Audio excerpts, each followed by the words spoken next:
Today I am bringing you a new sort of mini-series that's going to be on my channel, and it's going to be evolving around what I want on FIFA 13. Now first of all, I've got to say the gameplay in the background, I know you guys were expecting some of your gameplays to be in the background, and I was really grateful for those of you that contacted me within like minutes of me putting up the video saying I will happily help you out. But one of my friends has lent me FIFA to use while I make videos, I suppose. So I've got some gameplay in the background from that, but as I said, this is going to be a mini-series talking about what I want on FIFA 13, and I want your guys' input as well on sort of some of the topics I'm going to cover. So hopefully I'm going to cover quite a few topics over the course of this series. So just first thing to say is I want your comments down in the description below on sort of topics you want me to discuss on what you want to be in FIFA 13. So that's anything from the servers to contain defending, because I'm going to cover pretty much everything, I think, or I'm going to try to, because I was looking to do a commentary series where it's just me commentating rather than sort of commentating a gameplay or doing a pack opening, something like that. I just wanted to talk, so I feel this gives me a great opportunity to do it. So let's get into things, and the first topic I wanted to talk about was the reliability of FIFA. Now you may be thinking, what do you mean by reliability? But that is overall, well, it's down to EA, this one. That includes their servers and how the game runs, okay? So in FIFA 12 I'll run through a few problems that I want to be ironed out by FIFA 13, and I don't want any other problems to reoccur.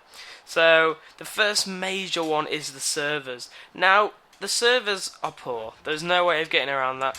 There is a lot better servers on other games, and it seems to be that FIFA is particularly singled out as a bad servered game, if you like, especially in EA's range of games that they do. We seem to get disconnected from games. There seems to be a lot of server downtime, and they're just generally unreliable, which for me is not what we pay for. I can't quote the actual figure. I may be able to get it in just a second, but EA made a huge amount from Ultimate Team last year, and I mean a ridiculous amount of money.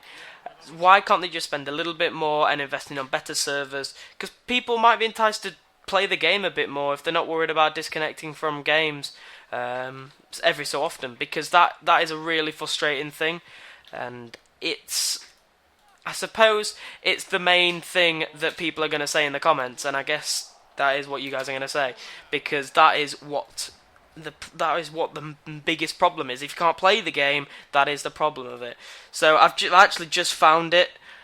So far in FIFA 12, this was published in February, EA made $39 million from Ultimate Team, and they expected it to rise to $100 million by the end of March. Now, as you can imagine, it is now the sort of the middle of July. They're gonna have made a ridiculous amount of money now, because the team of the seasons have come out. People have been spamming packs on those, so the amount of money they have earned from that doesn't seem level with the quality of service we get, and I'll get into that in a second.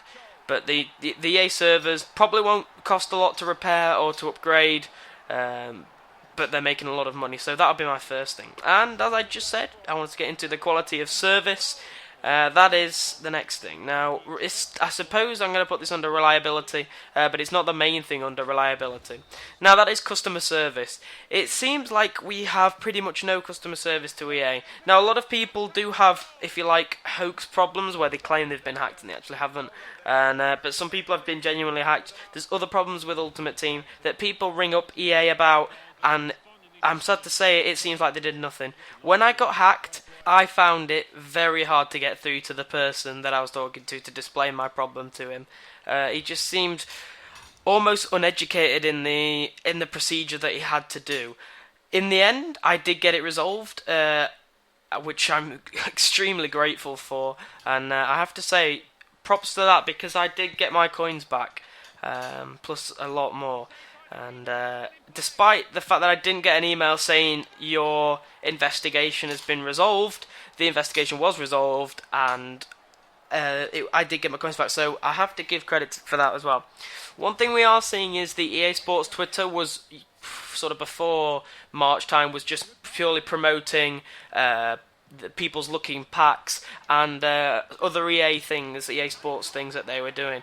For example, FIFA Street, they were promoting that a lot. And I'm glad to say that the Twitter account is now becoming somewhere where you can go and ask a question to them, and they are answering it pretty well.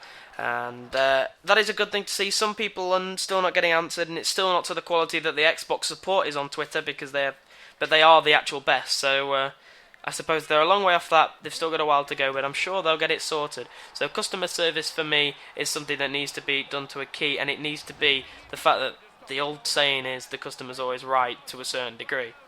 Now the next thing is probably the last thing I'm going to talk about in this video, is the reliability of the actual game. Now I talked about the EA servers, how that was unreliable, but the game is the other thing. The glitches and bugs that are in the game, I appreciate some of the glitches and bugs have been fixed, and there is a lot of them, and I see sort of the various EA worker Twitter saying we're unable to replicate the glitch here, so we can't fix it. But one thing that sticks out for me is the trade pile glitch. That is when you buy a player on Ultimate Team and they immediately go into your trade pile rather than going into your new items section when you buy them on console. It seems to sort of glitch out, and you can't get them in new items, and they go to trade pile. As easily solved as it is, going to the trade pile and sending the player through, or just hopping along the tabs along the top when you buy a player, it's annoying, and it doesn't need to be there. It's been there for around 4 or 5 months, I believe, now, and I don't see how they can claim it is not repeatable, because I know every single person that plays Ultimate Team gets that error at least once when they buy a player. And if you buy 10 players, you're going to get it once. It's so common, and for me, being such a common fault, if you like, I know it's easily resolved, it should just be ironed out, because it just makes the game a better quality game.